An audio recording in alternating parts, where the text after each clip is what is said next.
Metgasco is a growing onshore Australia-focused oil, gas exploration and production company with stakes in multiple licenses within the Odin and Vali gas fields located in the southern flank of Australia's Cooper Basin. The company has progressed appraisal drilling and production programs for these assets to the point where they now generate gas and gas liquids derived sales revenues through long-term gas contracts to blue chip gas customers. Joining me from Metgasco is its Managing Director, Ken Aitken. Ken, welcome to the Stock Network. Yeah, thanks for your time and good to be with you. Great to have you here. Now, Metgasco has successfully transitioned from oil and gas explorer to gas and gas liquids producer. Can you outline who the blue chip customers are that are buying your gas products? Yeah, sure. So, back in 2022, we signed up with AGL, who all of our field from the Cooper Basin Valley field is signed up to 2026. The contract sort of ranged between 9 and up 16 petajoules. We haven't produced all of that, but it's a great customer to have for a valley field. The other customer in that we signed in 2022-23 was Pelican Point Power. Now they take all of our gas from the Odin field, which produces down the same pipeline to the customers. And again, that's a contract. They take all of the Odin gas that we can produce, and that gas contract runs also to the end of 2026. Now, Pelican Point Power is a joint venture between Mitsui and Engie. Engie is the larger partner, and Engie is the massive industrial energy company from France. Mitsui, obviously, from Japan. Excellent. Now, let's look at plans to boost production from Odin and the Valley fields. As you mentioned, Metgasco is part of a JV owning these producing Cooper Basin gas fields. What plans does the JV have to further bolster production coming out of these fields?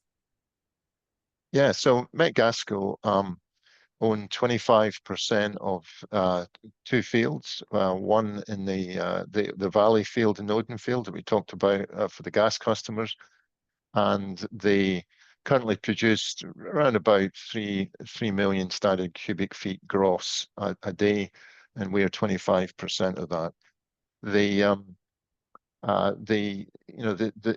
So what we'd like to do is we've got 5 wells producing, 3 in Valley and 2 in Odin. In the Valley field, we've had some mixed results. We've had one very good produces just under 1 million standard cubic feet a day, and has produced since February 2023. In 2 of the wells haven't performed as we'd like, so we're targeting a series of work in all 3 of these Valley wells, opening new zones, perforating zones. It's called well intervention. So it's a low-cost project where you go in and you open zones by manipulating and opening sleeves and equipment. And also we might do some chemical work, scale dissolver work, which we had some success in the Odin field. So there's 3 wells. All of the wells are being worked on in Valley. In Odin, there is 2 wells, and we get most of our revenue and our production from the Odin field.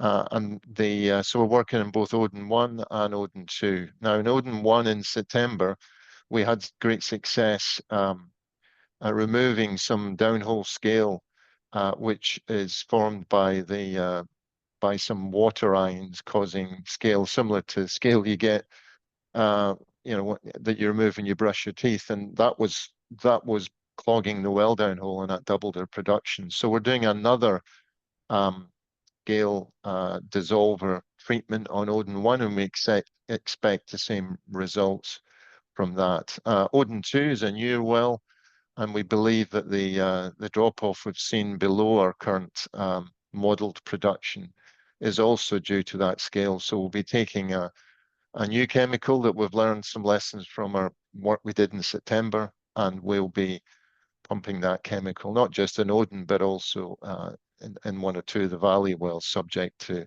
if we see that there's scale there. So what we think that's going to do is that we've got a very good chance, a 90% chance of increasing by just over 2 million standard cubic feet a day.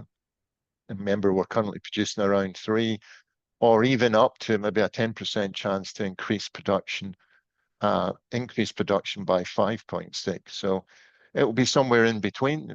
Things always don't go to plan, but we're very, very confident, given the work that we did back in September, where we doubled production from one well from the chemical treatment, that will replicate itself in the Odin campaign, and possibly even in the Valley campaign as well. So we currently, we're currently excited by the opportunity, and it's near term. We expect to go out and do this work in June, subject to some flooding and roads that we've seen recently with the Queensland rain, and then the program itself would take maybe 3 or 4 weeks. It's 5 wells over a period of time, and you get quite and then each of the wells comes back online, and you will see the results of that production uplift.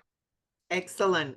So finally, what are your plans to develop your current large gas position?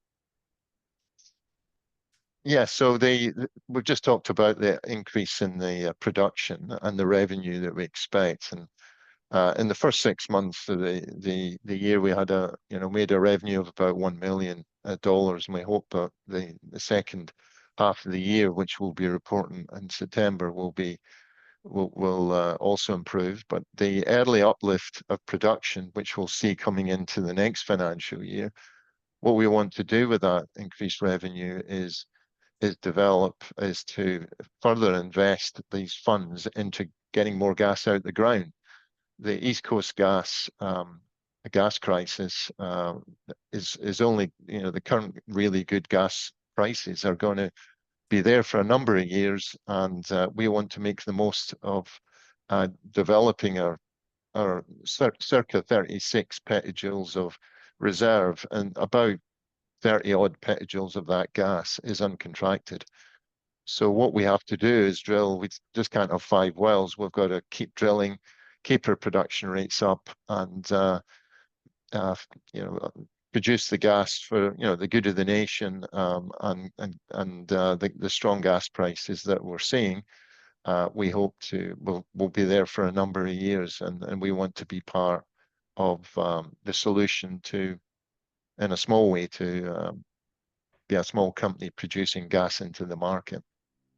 Fantastic, Ken. Thank you for the update from Metgasco, and look forward to following your developments. No worries. Thanks very much for having me.